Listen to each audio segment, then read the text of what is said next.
Sir ನಮಸ್ತೆ sir, thank you sir. ನೀವು cinema ನೋಡಿದ್ದೀರಾ? ತುಂಬಾ ಥ್ಯಾಂಕ್ಸ್ ಸರ್. ನೋಡಿ ಟ್ವೀಟ್ ಮಾಡಿದ್ದೇನೆ ನಿಮ್ಮ ಇದ್ರ ಬಗ್ಗೆ ಎಲ್ಲ. ಅಯ್ಯೋ ಥ್ಯಾಂಕ್ ಯು ಸರ್. ಬಹಳ ಚೆನ್ನಾಗಿ ಆಕ್ಟ್ ಮಾಡಿದ್ರಿ ನೀವು. You have acted very well. Your acting was ಹಿರಿಯರಿಗೆ ಆಶೀರ್ವಾದ ಮಾಡೋದು ಒಂದು ಇನ್ನೊಂದು ಸ್ವಲ್ಪ ಸ್ಫೂರ್ತಿ ಸರ್, ಅಷ್ಟೇ. ಇದೇನಿಲ್ಲ ಜೀವನದಲ್ಲಿ yes ಎಲ್ಲ ಬಗ್ಗೆ ನಾನು ಮಾಡ್ಬೇಕು ಅಂತ ಹೇಳಿ. no you have really done well and cause is also very good. ಅಯ್ಯೋ thank you sir, thank you sir. ಸದಾನಂದನ ಬೆನ್ನ ಹತ್ತಿ ಕರ್ಕೊಂಡು ಹೋಗಿದ್ದ. ಅಯ್ಯೋ ಹೌದಾ sir? Thank you sir, thank you sir. Sir ನೀವು ಯಾವಾಗ ಸರ್ ಬೆಂಗಳೂರು? ಅವನು ಸದಾನಂದ್ ಹೇಳಿದ, ನಾನು ನೆಕ್ಸ್ಟ್ ವೀಕ್ ಬಂದಾಗ ನೋಡೋಣ ಅಂತ ಹೇಳಿದೆ. ಇಲ್ಲರಿ ನಮ್ ಬಾಸ್ ಅವರು, ಹಿಂಗಾಗಿ ನೀವು ಇವತ್ತ ನೋಡ್ಬೇಕ ಅಂತ ಹೇಳಿದ. ಸರಿ ಬೇಡಿಯಪ್ಪ. ನಾನು ಅದು ಅವತ್ ನಾನು ಅದರದ ರಿವ್ಯೂ ನೋಡಿದ್ದೆ, ನಾನು ನೋಡ್ಬೇಕಂತ ಅನ್ಕೊಂಡಿದ್ದೆ. ಬಟ್ ಇವನ್ ಸಂಬಂಧ ಬೇಗ ಹೋಗಿ ನೋಡಿದ್ವಿ ಅಷ್ಟೇ.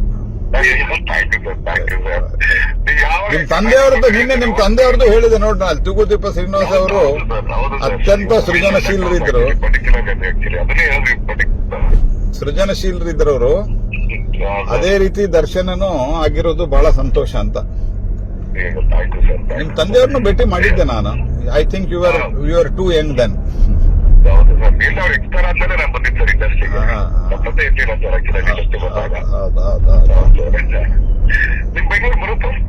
ಬರ್ತೇನೆ ನಾನು ನೆಕ್ಸ್ಟ್ ವೀಕ್. ಇವತ್ತು ರಾತ್ರಿ ಬರ್ತೇನೆ, ಅದ್ರ ಲೇಟ್ ಬಂದು ನಾಳೆ ಬೆಳಿಗ್ಗೆ ಹೋಗ್ತೇನೆ. ನೆಕ್ಸ್ಟ್ ವೀಕ್ ಬರ್ತೇನೆ, ನಾನು ನಿಮ್ಗೆ ತಿಳಿಸ್ತೇನೆ. ಖಂಡಿತ. ಬನ್ನಿ. Thank you sir, thank you sir.